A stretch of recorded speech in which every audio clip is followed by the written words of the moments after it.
પાઠ 18 ભૂખથી એ ભૂંડી ભીખ પન્નાલાલ પટેલ સાહિત્ય પ્રકાર નવલકથાખંડ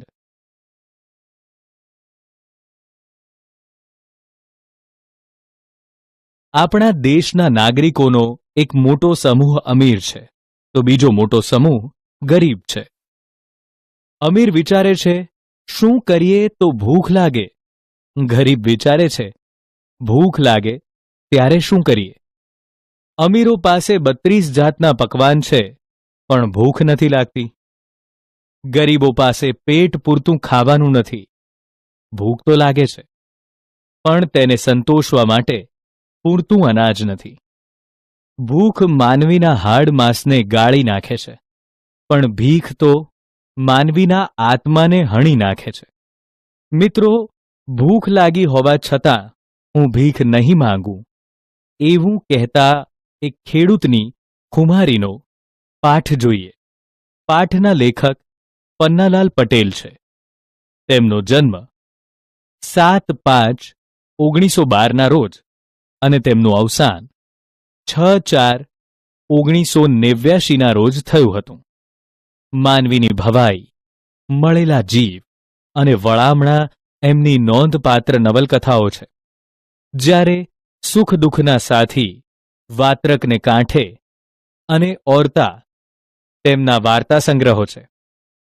તેમને રણજીતરામ સુવર્ણચંદ્રક તથા સાહિત્યનો ભારતીય જ્ઞાનપીઠ પુરસ્કાર એનાયત થયા હતા.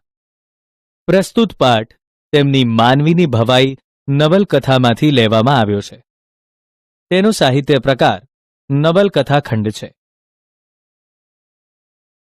આશા હતી કે 12 માસનો ગયેલો મેહ જેઠના પાછલા 15 તો જરૂર આવશે.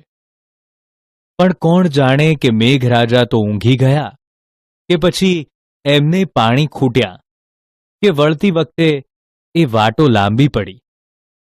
ધરતી પર મોતનો વરસાદ વરસી રહ્યો.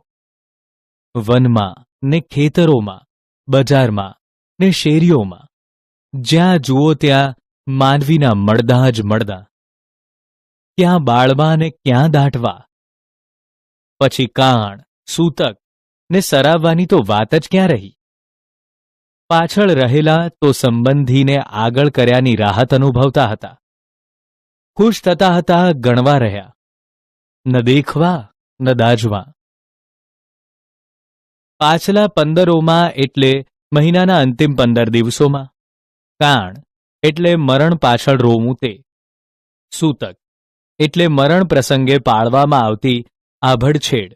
અને સરાવવું એટલે શ્રાદ્ધ કરવું. અરે કાળું સરખાને તો અદેખાઈ જ આવતી હતી. રણછોડભાઈને શંકરદા છૂટ્યા આ દુઃખમાંથી, ભૂખમાંથી. અરે રે, એ તો અમર્યા થઈ ગયા ને રહ્યા આપણ. કોણ જાણે ક્યાં લગી કરમમાં આ ભૂખે ટળવળવાનું હશે. પેલું અનાજે ખૂટ્યું ને વાણિયાને ત્યાંથી બીજું નહીં માંગું શેઠ કરીને આણેલા 2 મણ કોદરાય જેમાં અડધો તો કચરો ને તે પાછા મેણા. ધોઈ ધોઈને દમ નીકળી જાય એવા. એ રાજુ, કાકાજી, સાસુ, સાસુના 3 છોકરા, ભલી ને પોતે, આમ 8 માણસોને કેટલા દિવસ ચાલે. કોદરી એટલે એક અનાજ. અલબત્ત એક તરફ અનાજ ઘટતું ગયું તો બીજી બાજુ સાસુ મુઆ ને કાકોજી નાનકડી ભત્રીજીને આગળ કરી ચાલતા થયા. કાળું એક બાજુ ખુશ થતો તો બીજી બાજુ દુઃખી એટલો જ થયો. આ વગર કામના જીવે છે ને કામના મરી જાય છે. અષાઢના આભલા ચોખ્ખા ચટ. ઢોર ઢાખર ને માનવી વિનાના પાધર પર પેલા ખેતરો જોઈ લ્યો. દૂર દૂરની ક્ષિતિજો સુધી વાદળાનું નામ નિશાન ન હતું. જ્યારે તાપ તો અરે વૈશાખ જેઠના તડકાય આ અષાઢિયા તાપ આગળ તરણા તોલે હતા. પાધર એટલે પાદર અથવા ગામની બહારનું મેદાન. અષાઢના આભલા ચોખ્ખા ચટ. સામાન્ય રીતે અષાઢ મહિનામાં આકાશ વાદળોથી ઘેરાયેલું હોય, વીજળીના કડાકા અને પવનના સુસવાટા જોવા મળે, પણ અહીં પરિસ્થિતિ ઉલટી હતી. અષાઢમાં ધરતી પર લીલું ધાન ઉગી નીકળ્યું હોય, પણ અહીં ભયંકર દુકાળના ડાકલા વાગી રહ્યા હતા. અનાજના ઢગલાને સ્થાને લાશોના ઢગલા હતા. દફન, કાણ કે સૂતક જેવી ક્રિયાઓ પણ થતી નહોતી. માણસોના આવા હાલ હોય તો પશુ પંખીઓની દશા કેવી હશે? ઉનાળાના તડકા કરતાં ક્યાંય વટી જાય એવો અષાઢનો તડકો હતો. પણ આ તરફ ડેગડિયાનું મહાજને વિચારમાં પડી ગયું. ધનવાળાઓએ મકાન ઉઠાવ્યા હતા ને ધાનવાળાઓએ હા ના કરતા ગયા ને ઓછું વધતું ધીરતા ગયા. તો કંઈક ને વળી સલાહ આપી, આ અંગ્રેજ સરકાર રેલ પથરાવે છે ને ધાન આલે છે, જાઓ ત્યાં જો જીવવું હોય તો. ડેગડિયા રહેલા માનવીય. અરે ધરાઈને ખાતા હતા એવા મહાજનોએ મરવા માંડ્યા. પછી એ તો અતિશય તાપને લીધે કે પરદેશમાંથી આવી પહોંચેલા ડેગડિયાના વતની સુંદરજી શેઠે કહ્યું એમે હોય, આ ભૂખ્યા ખેડૂતોનો નિસાસો પડ્યો. ડેગડિયા એટલે ગામનું નામ. મહાજન એટલે ગામના આગેવાનોનું મંડળ. મકાન ઉઠાવવા, રૂઢિપ્રયોગનો અર્થ ઘરબાર ખાલી કરવા. રેલ પથરાવવીનો અર્થ રેલવેના પાટા નખાવવા. અને નિસાસો પડવો, રૂઢિપ્રયોગનો અર્થ અહીંયામાંથી હાય નીકળવી થાય. દુષ્કાળના કપરા સમયમાં ગરીબો ભૂખને લીધે પુષ્કળ પ્રમાણમાં મરતા હતા. તો જેમની પાસે અનાજ હતું, ધરાઈને ખાતા હતા, તેવા લોકો ગરમીને લીધે મરતા હતા. પણ ગામના સુંદરજી શેઠ જે પરદેશમાંથી આવ્યા હતા, તેમનું માનવું હતું આ મહાજનોના મરવાનું કારણ આ ભૂખ્યા ખેડૂતોએ જે નિસાસા નાખ્યા એ છે.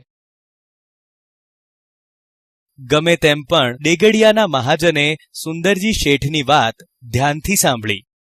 વરસાદ નહીં આવે તો આપણ જેની પાસે ધાન હશે એ નથી જીવવાના, ને આવશે તો આના આ જ માનવી એકનું અનેક ગણું પકવી આપવાના છે. આપણ કંઈ હળ હાંકવાના ઓછા છીએ. ને ડેગડિયાના મહાજને કોઠારમાંથી ધાન કાઢી આપવાનું કબૂલ કર્યું. કિંમત પણ અડધી જ લીધી, અડધો ભાગ ધર્મમાં રાખી. જો કે શરૂમાં તો ધર્માદુ ખાનાર બહુ ઓછા નીકળ્યા, પણ દિવસે દિવસે સંખ્યા વધતી ચાલી. ભૂખે ટેકને ઠોકરે ચડાવી.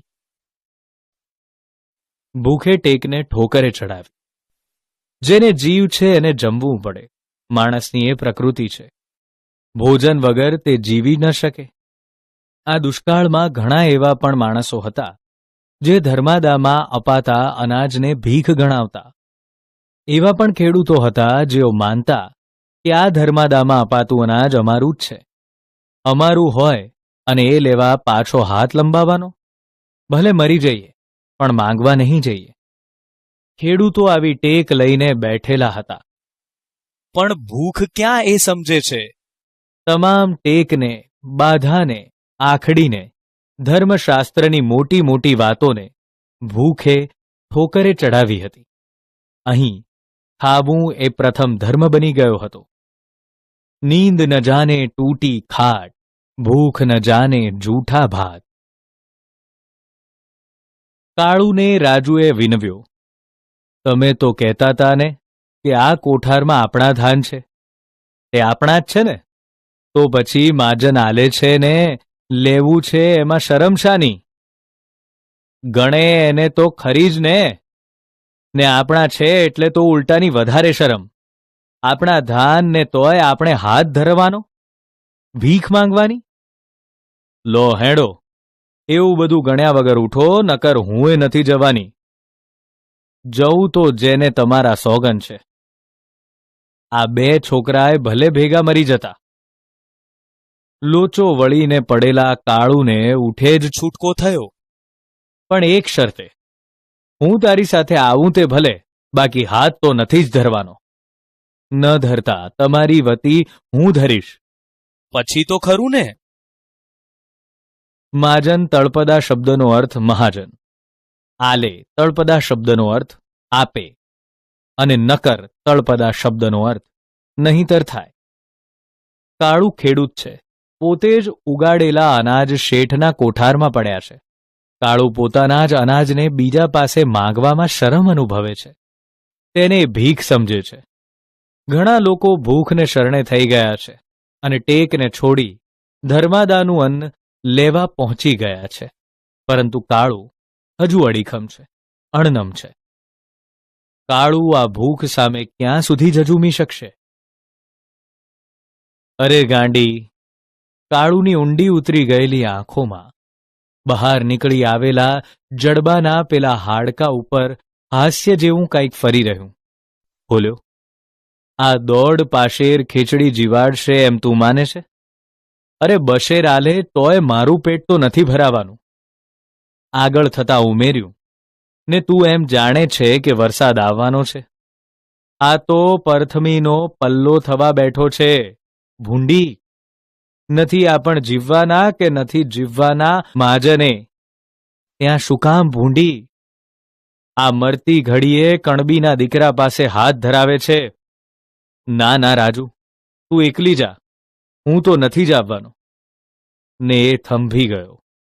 દૂર દેખાતી પેલી દરિદ્ર નારાયણોની લાંબી કતાર તરફ આંસુ વિહોણી રડતી આંખે તાકી રહ્યો. સ્ત્રી પુરુષોના એ અર્ધનગ્ન હાડપિંજરોમાં પટેલ હતા ને બ્રાહ્મણોય હતા.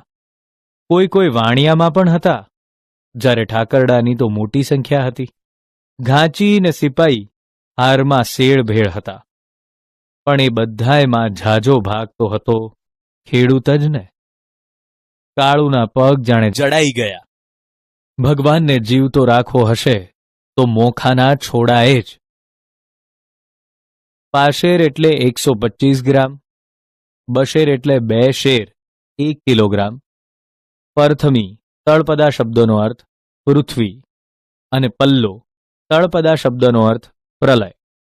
કતાર એટલે હાર અને મોખાના છોડા એટલે એક જાતના છોડની છાલ.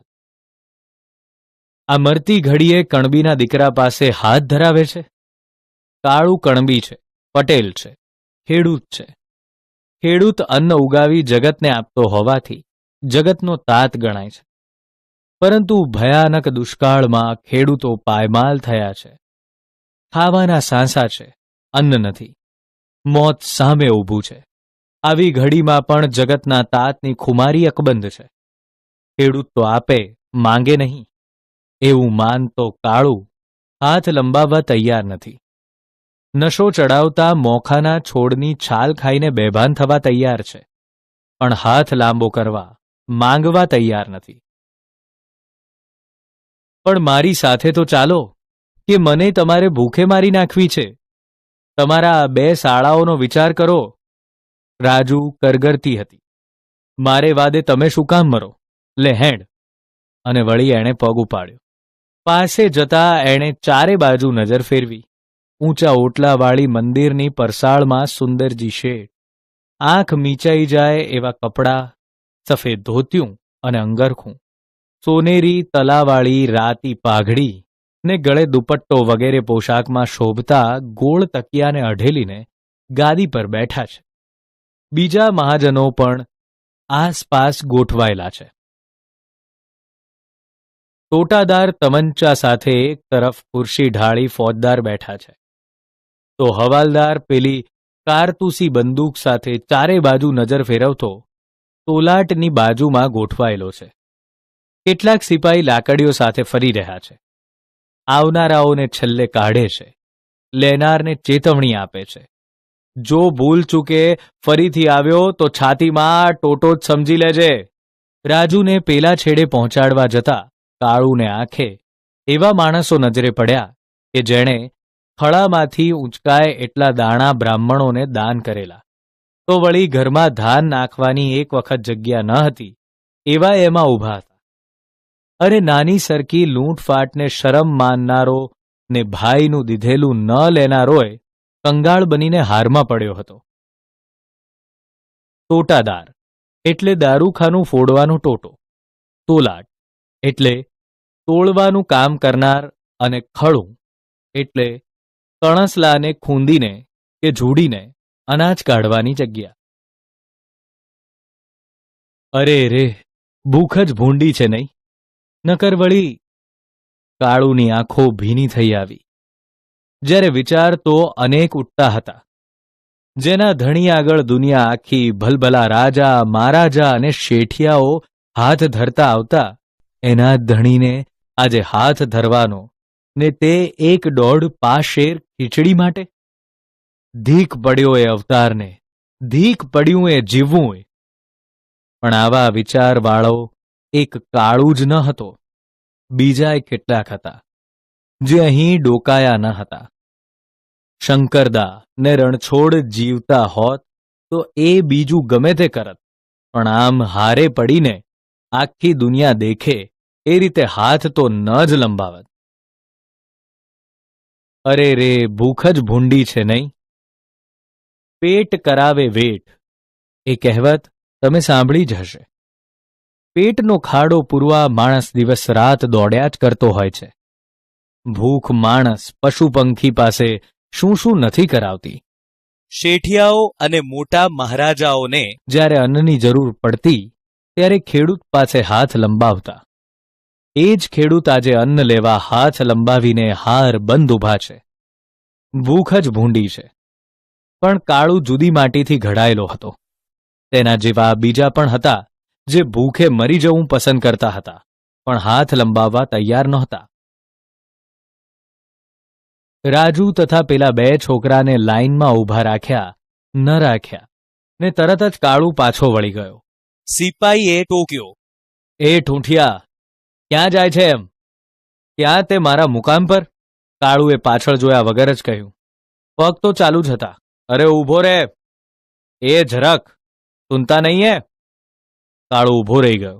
કહ્યું, પણ મારે નથી ખાવું ધર્માદું. પછી કેમ નથી ખાવું? આ બધા લે છે ને તું કેમ ન લે? મોટો લાડ થઈ ગયો એમ? કાળુને તો આ જબરદસ્તી નવાઈની લાગી ને એ તંગ બન્યો. લાટ હોત તો લેત, પણ કણબી છું એટલે નહીં લઉં. તું તૂટી જઈશ તોય નહીં લઉં. ચાંપી દેવો હોય તો ચાંપી દે ટોટો. આ ઊભો. લાટ, મોટો સાહેબ, સત્તાધીશ. લાટ હોત તો લેત, પણ કણબી છું એટલે નહીં લઉં. અનાજના કણનો બી તરીકે ઉપયોગ કરે એ કણબી. કણબી એટલે પટેલ, ખેડૂત. ખેડૂત તો જગતનો તાત કહેવાય. જગતનો તારણહાર હોય. એ તો જગતને અન્ન આપે, જગત પાસેથી અન્ન લે નહીં. કાળું પોતે જ કહે છે, હું મોટો અમલદાર લાટ હોત તો જરૂરથી ધર્માદું લઈ લેત, પણ હું દાન આપનારો છું, કણબી છું એટલે નહીં લઉં. સાચું જ છે. કૃષ્ણના દરબારમાં ગયેલા સુદામા યાચક વૃત્તિ ધરાવે છે, એટલે કંઈક માંગવું હોય તો સુદામા માંગી શકે. કૃષ્ણ સુદામા આગળ કંઈક માંગે તો કેવા લાગે? માનવીની એ આખી કતાર ડોક ફેરવી રહી. કાળુ સામે, ધરતીના જાયા સામે તાકી રહી. ખુદ પેલા ફોજદાર અને સુંદરજી શેઠે ઊંચી ડોક કરી ને સિપાહી કંઈ ગડદાપાટું કરે તે પહેલા તો એમણે એક મહાજનને મોકલી કાળુને પોતાની પાસે બોલાવ્યો અને પૂછ્યું, કેમ ભાઈ પટેલ, તું આ પેટીયું નથી લેતો? કાળુ શું જવાબ આપે? ને આપે તોય એના મનથી તો ખાતરી હતી કે આ લોકો એના જવાબને, કણબીના દિલને નહીં સમજી શકે. સામે પડેલો આ ધાનનો ઢગલો અમારો એમ કહીશ તો ઉલટો ટોટો ચાંપી દેશે ને વળશે કંઈ નહીં. અરે વળે શું નહીં? જો આ બધા ધાનના ધણીઓ હાથ ધરવાને બદલે ઉગામે તો આ બંદૂકવાળાએ નાસવા માંડે ઊભી પૂછડીએ. પેટીયું એટલે પેટ પૂરતું અનાજ, અને કાંઈ ન વળવું રૂઢિપ્રયોગનો અર્થ કાંઈ ફાયદો ન થવો થાય. શા વિચારમાં પડી ગયો છે ભાઈ? મને તું જવાબ તો આપ. સુંદરજી શેઠના શબ્દોમાં મીઠાશ હતી. હૈયાને સુવાળું સુવાળું લાગે એવું કંઈક ટપકતું હતું, ને તેથી જ તો કાળુની પેલી આગ ભરી આંખોમાંથી ટપ ટપ કરતા આંસુ જ ખરી પડ્યા. શું કહું શેઠ? છાતી સામે અમારા જ કમાયેલા આ ધાનના ઢગલા જોઈને અમારા કાળજા શું કહેતા? પણ હશે કહે તે પહેલા તો ડૂસકું નીકળી પડ્યું ને ધ્રુસકે ધ્રુસકે રડી ઉઠ્યો. આવડા મોટા શેઠ મહાજનોને ફોજદાર આગળ જઈ સવાલ જવાબ કરતા કાળુને જોઈ દૂર ઉભેલો નાનો બોલી ઉઠ્યો. કાળુને રડતો જોઈ, આવો લાગ મળ્યો તો કે મળશે? ને ઘાંટો પાડી કહી નાખ્યું, હાથ નતો ધરવો ત્યારે હવે રોવા શું બેઠો છે? પણ આ શબ્દોએ સુંદરજી શેઠને જરાક ખાટા કરી મૂક્યા. અરે પેલા ફોજદારને દાદ ચડી, પણ નાના એટલા વળી સદભાગ્ય કે એને બોલતો એણે દેખ્યો ન હતો ને ત્યાં વળી સુંદરજી શેઠ બોલતા થયા. હું જાણું છું જુવાન કે તને તારા જ ધાન માટે હાથ ધરતા શરમ આવે છે, પણ અમને સદાવ્રત ખોલતા એટલી જ શરમ આવે છે. સમસ્ત પૃથ્વીનું પાલન કરનારને અમે તે ક્યાં સુધી પાળવાના છીએ? આ તો મેઘરાજાને પાણી પહોંચાડવા જેવી વાત છે. શેઠે હાસ્ય કર્યું, પણ સાવ ફીકું. જોરથી શ્વાસ લેતા ઉમેર્યું, પણ શું થાય ગાંડા, કુદરત આગળ આપણ બધાય લાચાર છીએ. જો તું એકવાર મારી સામે જો. કાળુએ ઊંચે જોયું. તને એમ લાગતું હોય કે આ ધર્માદા છે, હાથ ધરતા તને સંકોચ થતો હોય તો કાલથી તું આ ઓઠલા પર આવીને ઝાડુ મારી જજે ને મુખિયાજી પાસેથી ગાદી તકિયા માંગીને અહીં પાથરી દેજે. પછી તો બસ ને, પછી તને એમ નહીં થાય ને કે હું મફત ધર્માદા ખાઉં છું? ઓઠલો તળપદા શબ્દનો અર્થ ઓટલો થાય. કાળુને પોતાના પેલા વિચાર જાણે બાલિશ લાગવા માંડ્યા. શેઠની મોટાઈને માથે ચઢાવી એ આંખ વાટે વંદી રહ્યો. મનમાં કહેતોય હતો, શેઠ હજો તો આવા મોટા ગજાના હજો. શેઠે વળી કહ્યું, તારા જેવા બીજા હોય તો એમને સમજાવજે, કહેજે કે તમારું છે ને તમને આપીએ છીએ, એમાં ધર્માદા જેવું કંઈ જ નથી. કાળુએ ડોકું હલાવ્યું. એહસાન માનવાના શબ્દો ન સૂઝતા સુંદરજી શેઠને જય શ્રી કૃષ્ણ કરીને ચાલતો થયો. લાઇનમાં જઈને ખડો થઈ ગયો.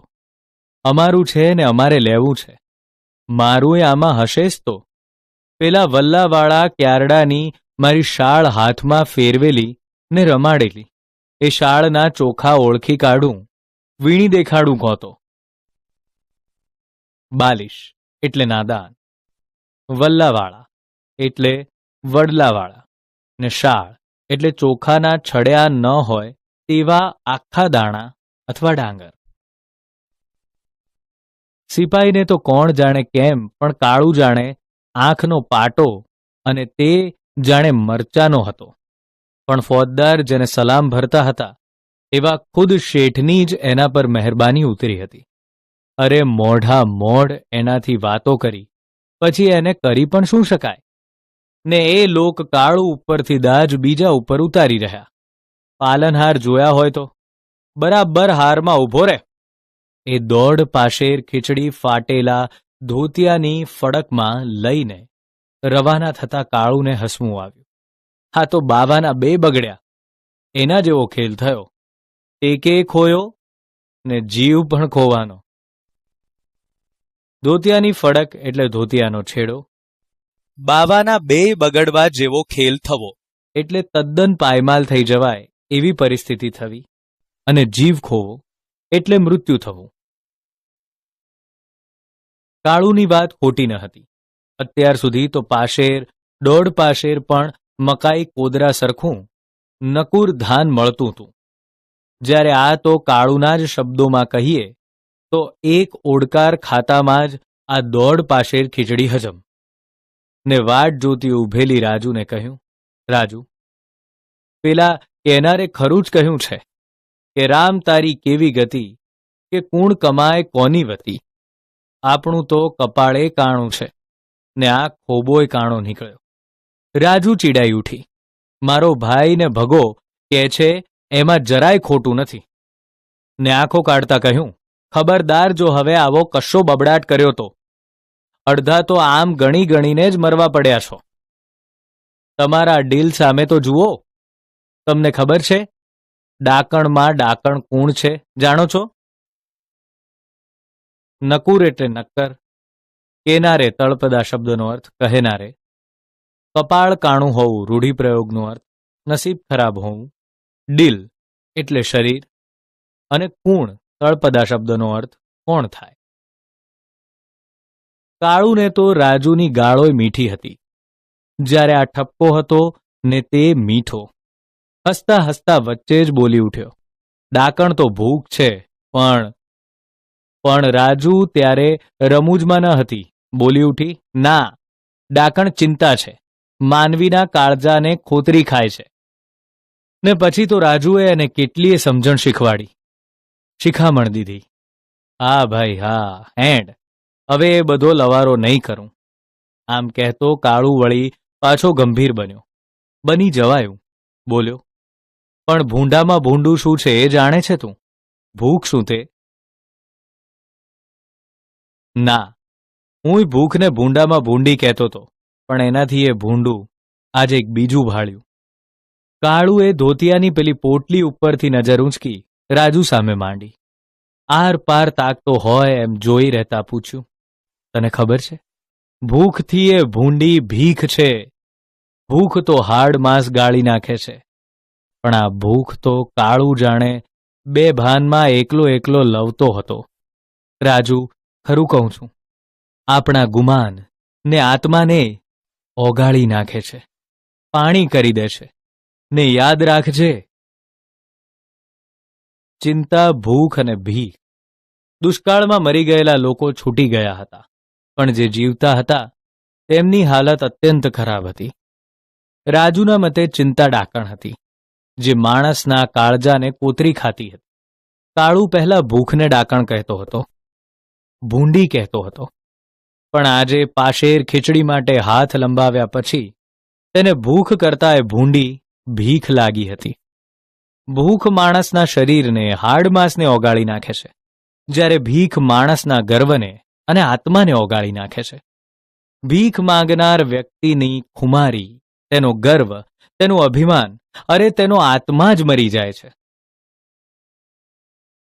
રાજુ માટે હવે આ અસહ્ય થઈ પડ્યું ને માં જેમ છોકરાને ધમકાવે તેમ ધમકાવતા બાવડું ઝાલી હડસેલ્યો. તમે છાનામાના ઘેર હેડો ઘેર, નકર. પણ આ સાથે જ એનો અવાજ ઢીલો પડી ગયો. શું કામ બધા ભેગા થઈને મારો જીવ ખાવ છો? કહેતા પહેલા બે છોકરાને હડસેલ્યા. આના કરતા તો હું જ મરી ગઈ હોત તો. રાજુના કંટાળાએ કાળુને ભાનમાં આણ્યો. પછતાતો હોય તેમ લાચાર અવાજે કહ્યું, તારા સમ ખાઈને કહું છું રાજુ, હવેથી હું આવો કાંઈ લવારો કરું તો જેને ભગવાન પૂછે જો. તો હેડો છાનામાના. ને કાળુ આજ્ઞાંકિત પુત્રની જેમ આગળ થઈ ગયો. પેલા બે છોકરા સાથે ચાલવા લાગ્યો. કાળુએ ન બોલવાના સોગન ખાધા હતા, બાકી એનું અંતર તો પાછા ફરતા ને શેરીઓમાં ભટકતા પોતાના બાંધવોની હાલત જોઈને બળે જ જતું હતું. કપડે લતે ને દેદારે તો બેહાલ હતા જ, ને તેમાં આજ વળી પેટીਆਂ લીધા હતા, ભિખારીઓના ટોળા જ બરાબર. ને કાળુની આંખમાંથી ડબ ડબ કરતા આંસુ સરી પડ્યા. મનમાં મનમાં કહી રહ્યો, અડધો અષાઢ ગયો તોય ન આવ્યો. ત્યારે હવે ખાંડણિયામાં માથું ને ધીમો કેમ રામ? આ દોઢ પાશેર ખીચડી વળી શું કામ? હવે તો ઝીંકવા જ માંડ. નથી વેઠાતા રામ, ભૂખોય નથી વેઠાતી ને આ ભીખોય, માટે ઝીંકવા જ માંડ. પણ મકાનનો ઓટલો ચડતા ખુદ કાળુ ઝીકાઈ પડ્યો. પછી એ તો ગરમ વિચારોને લીધે, ભૂખનો માર્યો કે ગમે તે કારણે હોય. દેદાર એટલે હાલત અથવા દશા. ખાંડણિયું એટલે કોઈ પણ વસ્તુ ખાંડવાનું પહોળું સાધન. અને ઝીકાઈ પડવું એટલે હારી જવું.